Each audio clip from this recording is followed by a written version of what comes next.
अस्सलाम वालेकुम स्टूडेंट्स, उम्मीद है कि आप सब खैरियत से होंगे। तो स्टूडेंट्स, आज हम स्टार्ट करेंगे 9th क्लास की मैथ का चैप्टर नंबर 1। तो चैप्टर नंबर 1 है हमारे पास मैट्रिक्सेस एंड डिटर्मिनेंट्स। तो फर्स्ट ऑफ ऑल जो है हम मैट्रिक्सेस जो है इसको डिस्कस करेंगे। उसके बाद जब हमारे पास डिटर्मिनेंट्स का टॉपिक आएगा तो फिर हम डिटर्मिनेंट्स को डिस्कस करेंगे।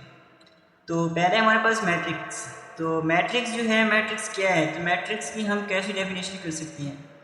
Rectangular formation of a real number enclosed with in brackets is called matrix. तो कहते हैं कि हमारे पास कोई भी रेक्टेंगुलर फॉर्मेशन है और रियल नंबर की है इनक्लोज विद इन ब्रैकेट्स, तो उसको हम ब्रैकेट्स के अंदर इनक्लोज करते हैं तो वो हम क्या कहलाएगा? मैट्रिक्स कहलाएगा।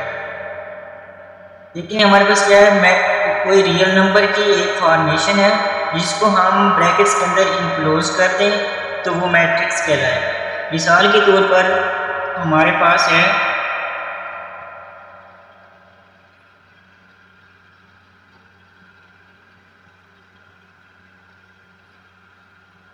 कोई हम रियल नंबर ले लेते हैं 2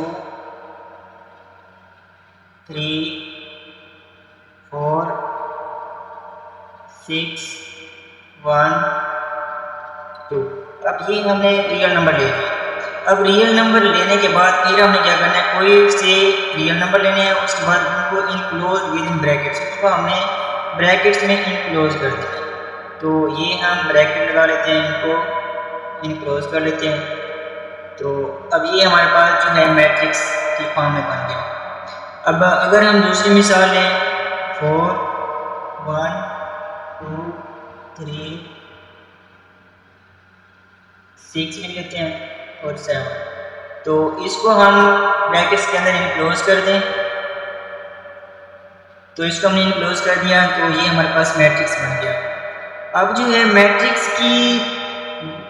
जो है अब दो दुनिया में होते हैं, एक हॉरिजॉन्टल लाइंस में होते हैं और दूसरा हमारे पास वर्टिकल लाइन में होता है।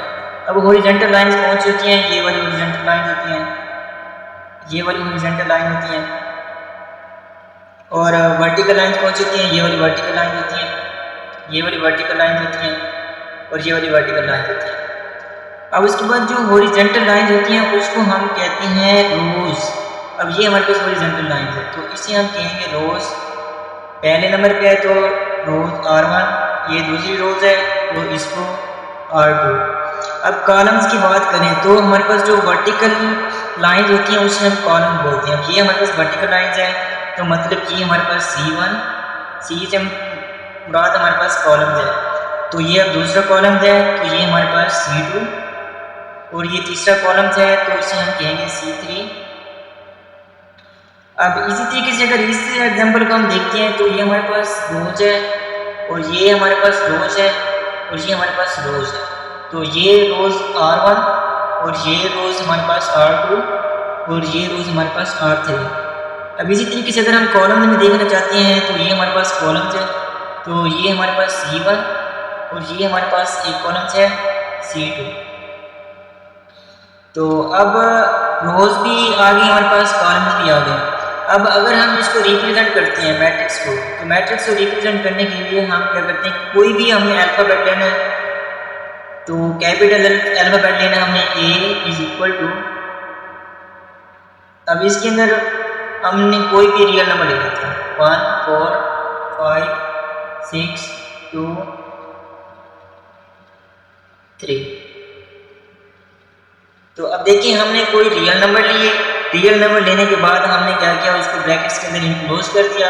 तो इसे हम क्या कहते हैं, जिस कोई भी हम रियल नंबर लें, रियल नंबर लेने के बाद उसको हम ब्रैकेट्स के अंदर इनक्लोज कर दें तो फिर हम उसे कहते हैं कि ये हमारे पास एक मैट्रिक्स है।